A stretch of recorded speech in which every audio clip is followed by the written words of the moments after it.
Mesdames, Messieurs, bonjour, bonsoir. C'est un plaisir pour moi d'être là aujourd'hui avec vous pour cette nouvelle édition de l'émission Fort d'Esprit. Comme vous le savez déjà, mon nom à moi c'est bien Gary Edouard. C'est un plaisir, ce sera toujours un plaisir d'être là pour vous présenter l'émission Fort d'Esprit. Vous savez que l'émission Fort d'Esprit, c'est une émission qui se donne pour objectif de vous former, informer et distraire. Aujourd'hui, on va parler littérature, on va parler livres, on aura deux invités. Mais juste avant de palabrer un petit peu, nous allons prendre une pause et on vous revient.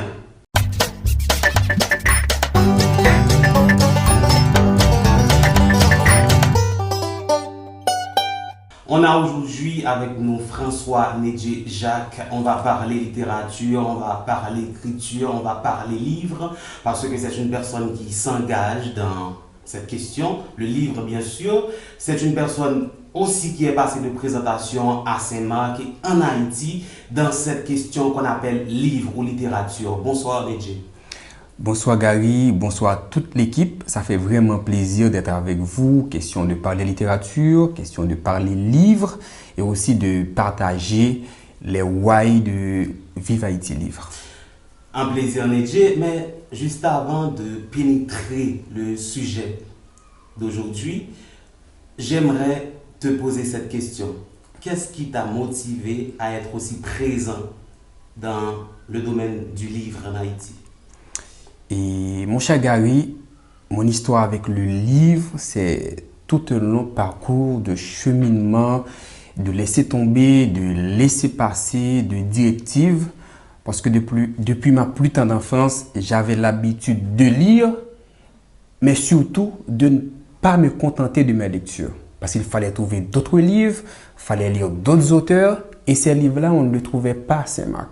À l'époque, il n'y avait pas de bibliothèque, la Bibliothèque nationale était quasiment fermée. Alors le CLAC n'était pas là? Non. Donc, on allait attendre environ 10 ans plus tard pour avoir le centre de lecture et d'animation culturelle. Et ça fait déjà 5 ans que le CLAC est ouvert à Saint-Marc, mais notamment la Bibliothèque nationale était fermée. Donc, il fallait lire. Et à l'époque, il n'y avait qu'une librairie. Et la librairie d'alors ne vendait que des livres étrangers. Donc, il fallait faire quelque chose et j'ai toujours eu envie de m'impliquer, non seulement pour rendre accessible ce petit objet qui ouvre les portes, mais aussi permettre à d'autres de satisfaire cette passion que j'ai moi-même eue dans mon enfance. Alors, quand tu as commencé à ce moment-là où l'on parle, est-ce que je pourrais dire que tu es satisfait? Et c'est un combat qui continue. Donc, depuis mon premier atelier d'écriture au CLAC de Saint-Marc, donc je l'ai baptisé La joie de lire, plaisir d'écrire, je me souviens encore. Donc, je me vantais le rôle d'animateur principal, donc je ne savais même pas ce que c'est. Donc, je ne savais même pas ce que c'était une maison d'édition. Je ne savais même pas ce qu'était un auteur, un écrivain, un romancier. Je ne pouvais même pas faire la différence entre ces types d'écriture. Mais il fallait faire quelque chose. Donc, j'ai inventé des clubs avec des jeunes aussi passionnés pour la littérature, entre parenthèses, et aussi l'écriture. Après, il fallait faire quelque chose. Et depuis, on initie, on continue la route, on continue. Et j'ai encore le sentiment d'un devoir envers cette communauté. Le devoir de toujours, encore une fois, faire quelque chose pour porter le livre, pas seulement la littérature, le plus près que possible des gens. Ah, mais pourquoi, alors je dirais pourquoi cette question, la lecture, est-elle importante dans la vie d'une personne? Et je ne parle pas en tant que lecteur, mais je parle aussi en amateur d'histoire. Il est prouvé de tous les siècles que les idées dirigent le monde. Souvent, la lecture nous met en cause avec les sociétés, nous met en cause avec l'histoire et la mémoire, autant qu'on pourrait avoir connaissance des gens qui nous entourent, de leur passé, de leur vécu. Ça nous permet de mieux nous appréhender dans le présent, mais aussi de mieux nous projeter vers l'avenir. Et cet effort de constance dans la réalité, cet effort de mémoire, cet effort de compréhension des choses va nous pousser à nous engager et aussi à mieux accepter le quotidien pour mieux le changer. Et je pense que le livre ouvre cette porte. Le livre indique le chemin. Le livre vous met en tête-à-tête avec cette mémoire du passé. Je pense que c'est très intéressant de ta part. Mais certaines personnes diraient aussi que le livre nous permet de voyager, de circuler ou se balader dans de nouvelles rues des autres pays. Bah oui, le livre, c'est mille et une vertus, comme dirait un auteur, le conte des mille et une nuits. Donc le livre, c'est plein de fenêtres, plein de portes, plein de verbes, plein d'espoir, mais aussi plein de déceptions, plein d'histoires, et tout, c'est l'humanité condensée dans le verbe. Et ça, c'est toute la magie du livre, c'est toute la magie de la lecture. Ça permet de voyager effectivement, ça permet de grandir, ça permet de mieux supporter le quotidien, ça permet malgré tout de rester debout et de continuer la route. Tu pilotes une activité depuis 5 ans, n'est-ce pas? Viva Haïti Livre, c'est depuis 5 ans. Oui, c'est quasiment 5 ans. Ah oui. Mais si j'ai mon petit frère qui a 5 ans, il a entendu parler de Viva Haïti Livre et il aimerait savoir qu'est-ce que c'est. Tu dirais quoi?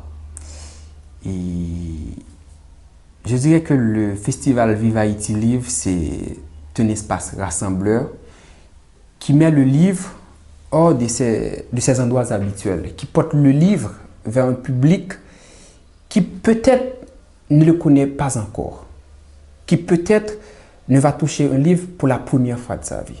Donc c'est pourquoi on change de tournure, on change de couverture à chaque nouvelle aventure, à chaque nouvelle édition.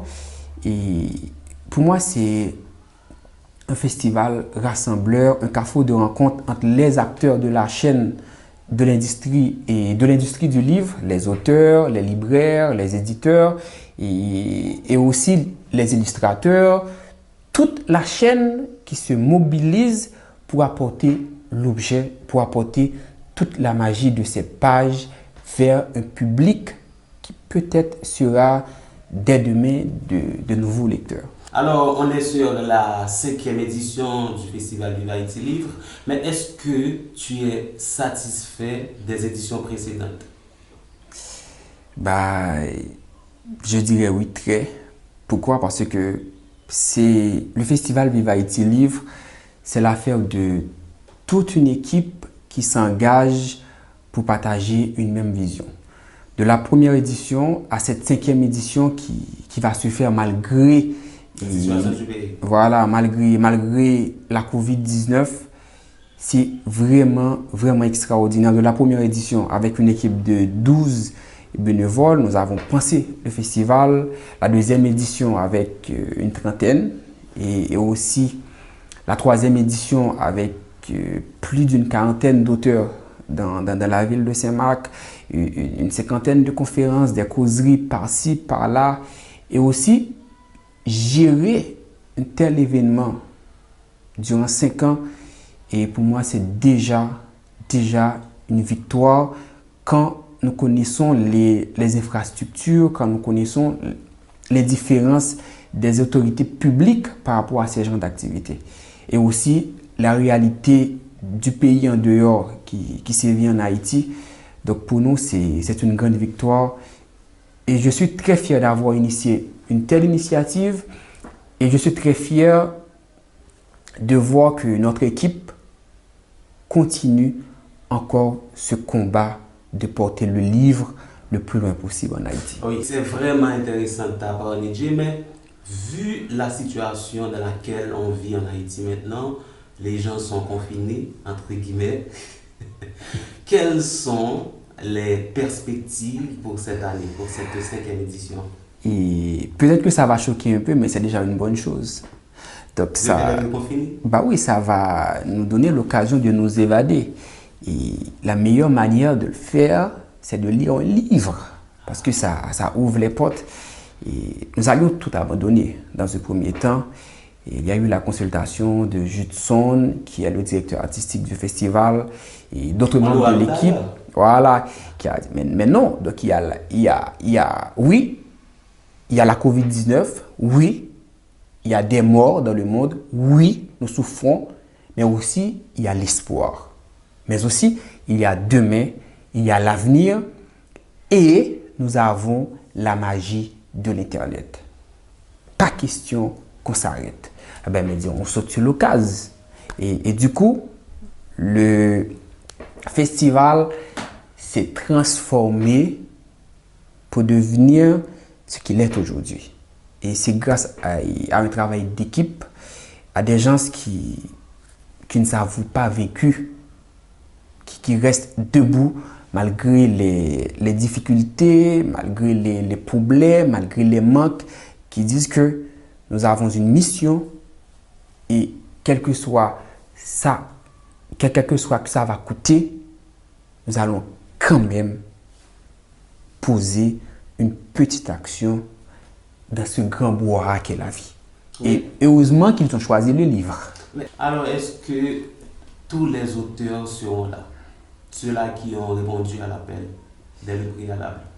Nous avons perdu quelques-uns, faute de connexion, mais nous en avons gagné plus d'une vingtaine. Est-ce qu'ils seront là pour les causeries ou pour les conférences? Et si oui, et toutes ces causeries et conférences se feront comment? Le festival Viva Haïti Livre, c'est un festival vraiment spécial. Ça va se faire en mode Corona, c'est-à-dire en live sur la page Facebook de Viva Haïti Livre.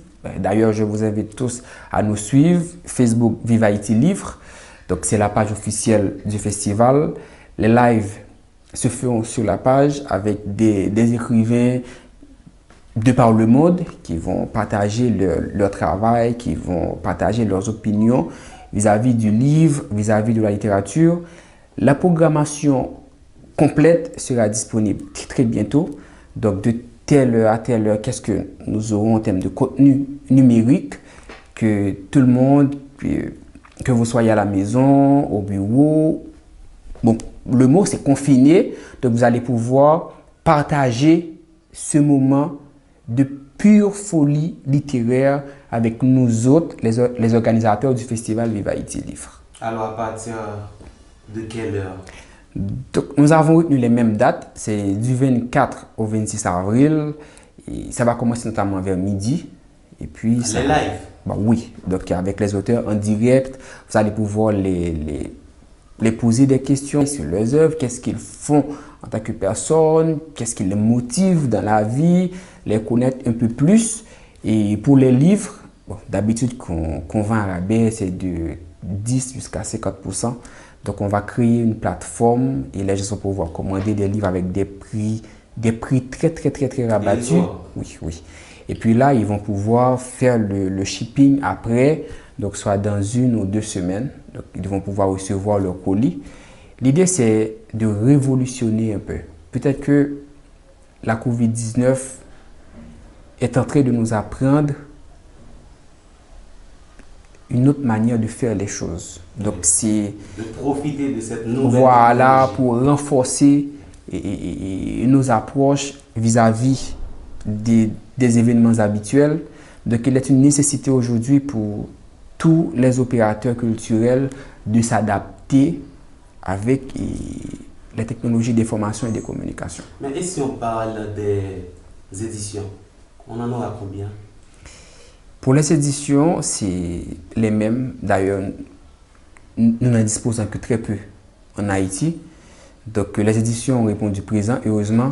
Mais il y aura aussi la présence de 2 librairies de la place qui vont mettre à la disposition du public des livres d'occasion. Donc, ils vont pouvoir profiter pour en acheter et en profiter pour, durant l'occasion. Oui, c'est ça. En ce qui a trait aux titres qui sont dispo, on aura des romans, des essais, des poèmes. Bon, nous aurons toute la bagatelle du répertoire littéraire haïtien parce que nous aurons toutes les maisons d'édition avec nous pour l'occasion, mais aussi des titres étrangers. Donc, c'est à peu près 3 à 4 000 titres et qui seront disponibles pour l'occasion. Ça passe de la littérature contemporaine, de la littérature classique, des essais, des livres documentaires. Donc, bon, il y aura des livres pour tout le monde, ça c'est sûr. Mais Viva Haïti Livre, Nedje, c'est quand même une promotion pour le livre, n'est-ce pas? Mais quand on dit que les gens ou les jeunes ne lisent pas, cela te fait croire? Il y a deux choses. Donc souvent on dit que la jeunesse haïtienne, entre parenthèses, n'aime pas les livres, on ne lit pas trop. Mais je dirais moi-même, qu'est-ce qu'on les offre comme alternative? Donc là on parle d'un pays avec 4 librairies pour 11 millions d'habitants. Et on parle d'un pays avec 11 bibliothèques municipales qui ne marchent pas trop, 16 centres de lecture d'animation culturelle qui desservent des milliers de gens. Alors, je parle des claques. Voilà. Donc, personne ne peut se donner le droit de dire que vous ne lisez pas. Parce que personne n'a jamais pensé à dire voilà une alternative. Et je pense aussi que parler de la lecture dans le pays, c'est voir notre réalité sociale, politique, économique. C'est une répercussion de ce qu'on a été. Mais la bonne question, c'est qu'est-ce qu'on fait aujourd'hui pour pallier à ce problème? Qu'est-ce qu'on fait aujourd'hui pour dire à cet enfant de 5 ans, à cette fillette de 6 ans, de 7 ans, et voilà, je te donne ça comme alternative, tu peux te divertir en lisant, qu'est-ce que tu fais? Qu'est-ce que nous autres, en ce moment, qu'est-ce que nous donnons comme alternative? Qu'est-ce que nous posons comme action, aussi petite qu'elle soit, pour pallier à ce problème? Voilà la question. Qu'est-ce que je peux faire en tant que jeune, en tant que responsable, en tant que fonctionnaire, en tant que professionnel, en tant que professeur, en tant que parent, pour pallier à ce problème? Alors, on dit souvent que dans le pays dans lequel on vit, les partenaires ou les sponsors ne veulent pas investir et s'investir dans ces genres d'activités culturelles. Est-ce que tu as eu des sponsors ou des partenaires pour cette 5e édition? Quand vous initiez quelque chose, vous vous battez pour votre vision. Je ne dirais pas que quelqu'un me doive quelque chose, que vous avez telle ou telle entreprise, qu'il est un devoir de nous sponsoriser, mais non. Viva Haïti Livre, c'est le projet de Nedje, le projet de Judson, de Christelle, de Rebecca, de Marc, etc. Donc, on s'y met et on le fait. Mais, il fallait avoir des accompagnements au niveau des politiques publiques pour encourager ces genres d'initiatives. L'État devrait prendre en considération ces efforts qui se font un peu partout dans le pays. Il y a Paoli au Gonaïve, il y a Tigouave, le marathon de lecture de Tigouave. Donc, il y a plein d'initiatives, voilà, et qui se font dans le pays. Et là encore, nous ne pouvons même pas parler d'une politique d'accompagnement, d'encouragement. Et parlant de sponsorship, ce sera avec grand plaisir qu'une entreprise nous dise voilà, je supporte. Mais notre combat ne se repose pas sur un quelconque sponsor. Mais cette bataille est certes différente, mais est-ce que la porte est grandement ouverte pour eux?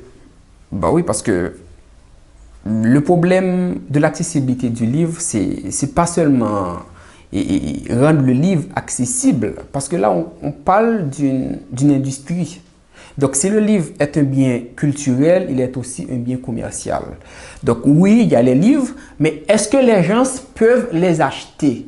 Donc, un livre qui se vend à 500 gouttes, bon, c'est le prix moyen des livres des auteurs haïtiens.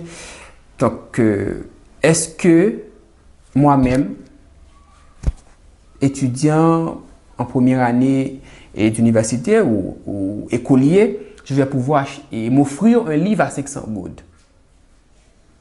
Donc, voilà, c'est là la question. Les livres peuvent être disponibles, mais ne peuvent pas être achetés. Voilà, parce que le prix est trop élevé par rapport au quota de vie des habitants. Nous, ce que nous faisions d'habitude, on envoie des lettres, on dit aidez-nous à subventionner les livres et malgré ça, c'est cher.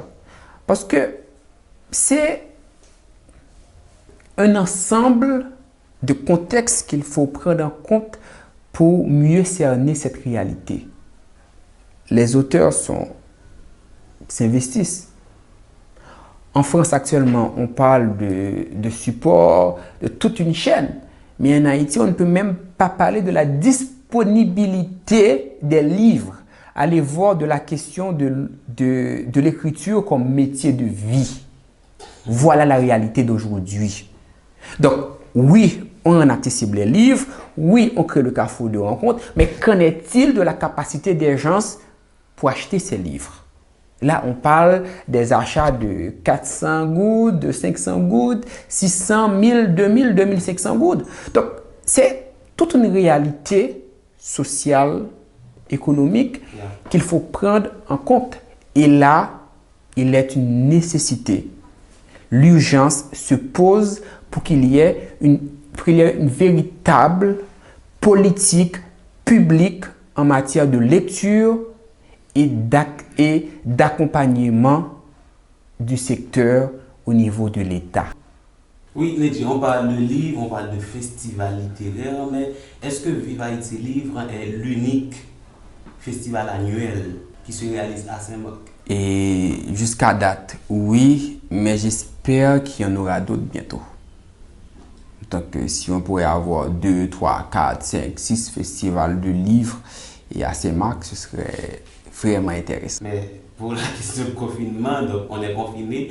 Comment, et si j'ai acheté un livre, quand vous allez recevoir le livre?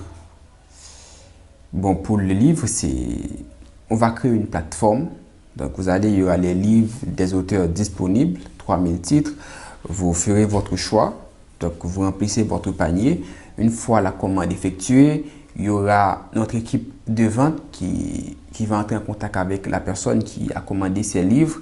Et de là, vous allez négocier un modèle de paiement parce que le paiement électronique, ce n'est pas trop accessible en Haïti, mais il y a des services similaires qui facilitent de telles actions. Donc, une fois OK, on prend en charge de la maison d'édition ou de la librairie en question et puis on aura des points stratégiques dans au moins 10 communes du pays.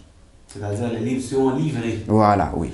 Donc, Nedji, est-ce que tu voudrais ajouter quelque chose parce que j'ai pas seulement 3 à recevoir. On aura Judson qui sera présent avec nous pour parler du côté artistique du festival, de l'aspect culturel. On va toucher l'aspect culturel du festival. Si tu voudrais ajouter quelque chose, une question qui ne t'a pas été posée, tu voudrais répondre, ce serait quoi? Ce serait merci Gary. Merci à toute l'équipe et merci à tous ceux qui, d'une manière ou d'une autre, s'engagent pour ce pays. Que ce soit dans le cinéma, que ce soit dans les multimédias, que ce soit dans le journalisme, la culture en général, la politique, du moment qu'il y ait une vision progressiste, je leur dis merci et rendez-vous du 24 au 26 avril sur la page Facebook de Vive Haïti Livre pour vivre une 5e édition tout à fait spéciale avec une équipe qui s'est engagée pour donner le meilleur d'eux-mêmes pour vous faciliter cet état de fait. Donc pour le livre, pour la vie. Tout se fera en live, bien sûr, c'est ça. c'est ça. Mesdames et messieurs, vous suivez l'émission Fort d'Esprit diffusée sur le channel Bonfuit TV. On aura Judson seulement, mais juste avant, on prend une pause. On vous revient.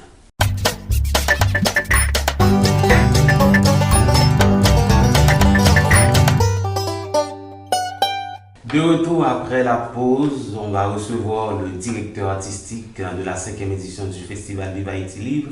Il répond au nom de Judson seulement. Bonsoir Judson. Bonsoir Gary, bonsoir à toute l'équipe, bonsoir et bonjour le monde. On est content de t'avoir sur le plateau de Fort d'Esprit pour cette édition. Alors, avant d'entrer en profondeur, qu'est-ce qui t'a motivé à être le directeur artistique de cette 5e édition? La motivation est grande. Il y a tout un tas de choses qui motivent.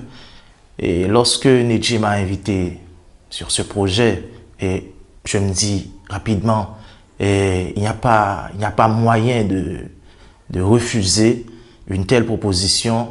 En fait, je suis toujours motivé à l'idée de me rendre utile.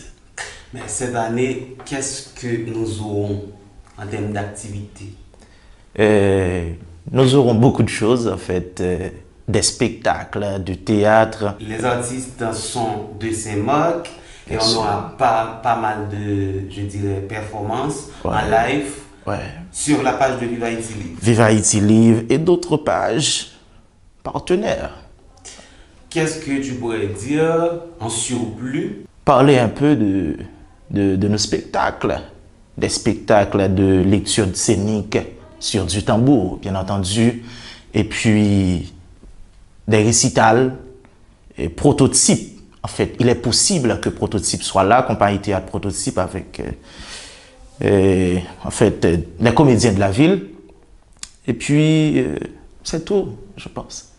Mesdames et messieurs, vous avez suivi cette édition de l'émission Fort d'Esprit. On a eu deux invités, c'était bien sûr François Nedji Jacques, celui qui pilote l'activité, qui pilote le festival Vive Haïti Libre cette année. Et après coup, on a eu Judson seulement, le directeur artistique du festival Vive Haïti Libre cette année. Donc c'était un plaisir d'avoir été là avec vous. Je vous donne rendez-vous du 24 au 26 avril sur la page de Vive Haïti Libre. C'était Gary Edouard, le présentateur de l'émission Fort d'Esprit. Toute l'équipe était en branle. On était mobilisés pour vous offrir cette édition. C'était Richardy Design et Nadia Mekok qui vous apportent cette édition. Donc c'était un plaisir. Si vous êtes nouveau sur notre channel, vous pouvez vous abonner, activer la notification pour ne rater aucune de nos vidéos. C'était un plaisir. Allez,